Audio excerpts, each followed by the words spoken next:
Real हो या imaginary, हर कहानी में दो चीज़ें ज़रूरी होती है। एक कहानी को कहने वाला और दूसरा कहानी को सुनने वाला। क्योंकि अगर इन दोनों में से एक भी ना हुआ तो फिर वह कहानी नहीं बनती बल्कि एक घटना हो जाती है। इसीलिए हमारे आसपास की कोई भी ऐसी घटना जिससे हमें कुछ प्रेरणा मिल सके, हमें एक कहानी के माध्यम से दूसरों तक पहुंचाना हमारा फर्ज बन जाता है।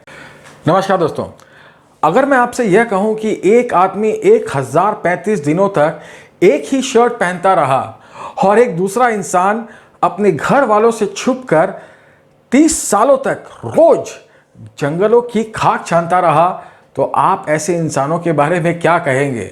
मोस्ट प्रॉब्ली आप ये कहेंगे कि ये लोग पागल है, लेकिन यह हमारे वाटर हीरोज है।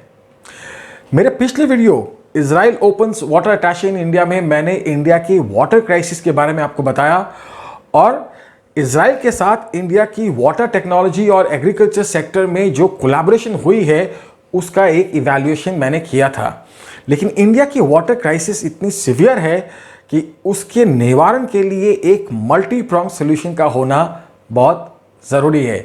और आज हम बात करेंगे ऐसे दो इंसानों की जिद की जिन्होंने अपने स्तर पर और अपने अंदाज में हमें वाटर क्राइसिस से लड़ने के लिए एक नई प्रेरणा दी है। और इसीलिए यह हमारे आज के वीडियो के वाटर हीरोज है। पहली कहानी है कर्नाटका के ज्योतिबा मनवडकर की। 48 साल के ज्योतिबा आलू और मूंगफली की खेती करने वाले एक छोटे किसान हैं। 2015 में इन्हें अपने ही गांव में मनरेगा में काम करने का मौका मिला, लेकिन उसके बाद इन्हें मनरेगा में काम करने के लिए गांव से बाहर काफ़ी दूर जाना पड़ता था, जिसमें उनके काफ़ी पैसे लग जाते थे।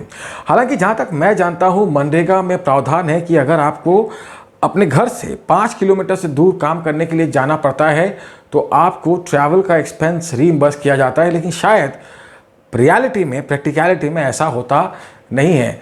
ज्योतिबा ने पता लगाया कि उनके गांव में अगर वाटर स्टोरेज टैंक बनाया जाए तो उसके लिए लगभग 45 एकड़ ज़मीन अवेलेबल थी। ज्योतिबा ने अपनी गांव की ग्राम सभा से एक प्रोजेक्ट पास करवाया, एक रेजोल्यूशन पास करवाया अपने ही गांव में वाटर स्टोरेज टैंक बनाने के लिए। अगर यह वाटर टैंक उनके गांव में बन जाता तो लगभग 3000 एकड़ जमीन के लिए सिंचाई की व्यवस्था हो जाती, जो अब तक बारिश के पानी पर डिपेंडेंट थी। ज्योतिबा ने यह रेजोल्यूशन तालुक, जिला पंचायत, तहसीलदार और डिस्ट्रिक्ट कलेक्टर के पास में भेजा, लेकिन कुछ भी नहीं हुआ। मार्च 2017 में ज्योतिबा ने यह प्रण लिया कि जब तक यह प्रोजेक्ट पास नहीं हो जाता है वह अपनी शर्ट चेंज नहीं करेंगे। और उसके बाद 1035 दिनों तक ज्योतिबा वही शर्ट पहनकर सरकारी दफ्तरों में अपना प्रोजेक्ट पास करवाने के लिए घूमते रहे।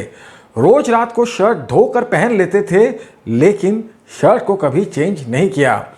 ज्योतिबा की जिद के कारण गांव के सारे लोग उनका मजाक उड़ाने लगे। यहां तक कि जिन सरकारी दफ्तरों में वह अपना प्रोजेक्ट पास करवाने के लिए चक्कर लगा रहे थे, वहां के कर्मचारी भी उनका मजाक उड़ाने लगे। लेकिन ज्योतिबा ने ना तो अपनी जिद छोड़ी और ना ही अपनी फटी हुई कमीज।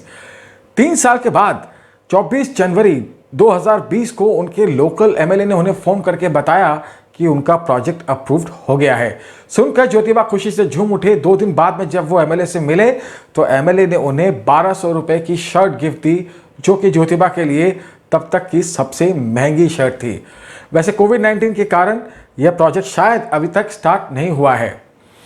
जहां एक तरफ ज्योतिबा की कहानी नौकरशाही के खिलाफ एक इंसान के अपने अधिकारों के लिए संघर्ष की कहानी है, वही दूसरी तरफ दूसरी कहानी उनसे भी बड़े एक ऐसे बावरे की है जो 30 सालों तक अपने ही घर वालों से छुपकर रोज जंगल में जाकर खोदता रहा, खोदता रहा, खोदता रहा।